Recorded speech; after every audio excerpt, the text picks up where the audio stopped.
পুরনো ঢাকায় যে ঘটনাটি ঘটে গেছে, যে ছেলেটি মারা গেছে বরঞ্চ তার সাথে হয়তো যুবদলের সম্পর্ক আছে, কিন্তু যে খুন করছে বা যে হত্যা করছে তাকে তো অন্য জায়গা থেকে আমরা যেটা খবর পেয়েছি অন্য জায়গা থেকে নিয়ে আসা হয়েছে। তাকে আমাদের পক্ষ থেকে তো একবারও বলা হয়নি যে তমুককে ধরা যাবে না অমুককে ধরা যাবে, একবারও তো এই কথাটি বলা হয়নি। ঢাকায় মিটফোর্ড এলাকায় লালচাঁদ সোহাগ হত্যাকাণ্ডের ঘটনাকে ভিন্ন পথে অন্যায়ভাবে বিএনপি ও এর শীর্ষ নেতৃত্ব তারেক রহমানের চরিত্র হননের অপচেষ্টা চালানো হচ্ছে বলে অভিযোগ করেছেন দলটির মহাসচিব মির্জা ফখরুল ইসলাম আলমগীর।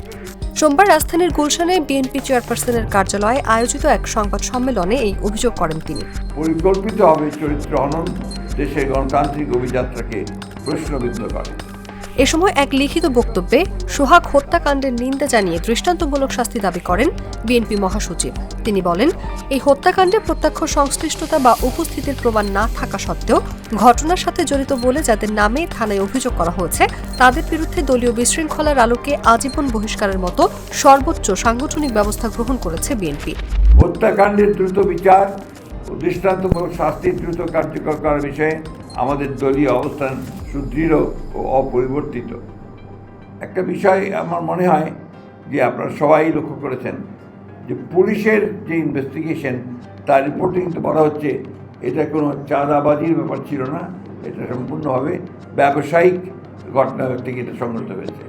সুতরাং এটাকে দলীয় কালার দেওয়া, বিশেষ করে আমাদের নেতাকে এর মধ্যে সম্পৃক্ত করার যে বিষয়টা আছে, এটা পরিপূর্ণভাবে এটা একটা ষড়যন্ত্রমূলক চক্রান্তমূলক ঘটনা আমাদের দল এবং আমাদের চেয়ারপারসনকে, দলীয় চেয়ারম্যানকে আপনার চিহ্নিত করার ব্যাপারে এবং তার ভাবমূর্তিকে বিনষ্ট করার জন্য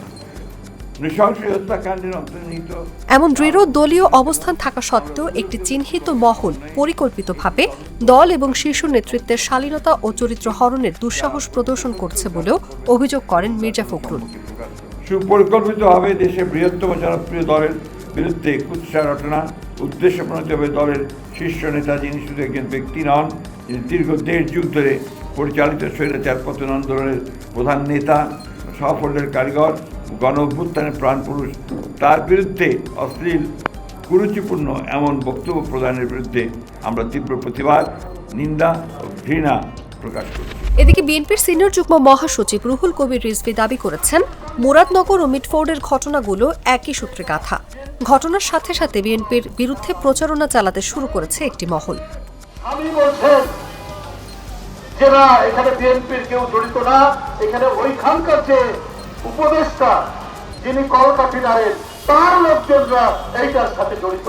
তিনি প্রকাশ্য বিবৃতি দিয়েছেন, এইবারই প্রমাণ। আমিও সাংবাদিক ভাইরা দাঁড়িয়ে আছে, এটা তো তার স্বামীর বিবৃতি যে এটা ওই মুরাদনগর থেকে উনি ওখানকার যে উপদেষ্টা যার বাড়ি মুরাদনগর তার লোকজন এই ঘটনার সাথে জড়িত।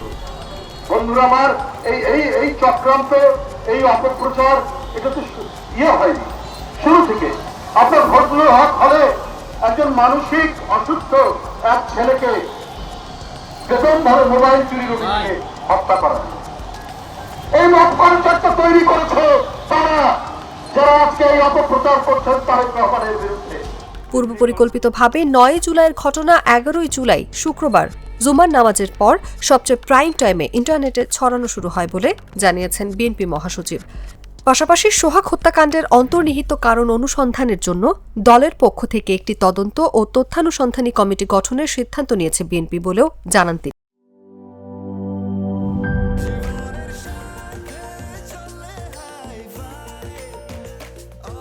স্বাস্থ্যকর অল টাইম, সব সময় অল টাইম হেলদি লাইফ।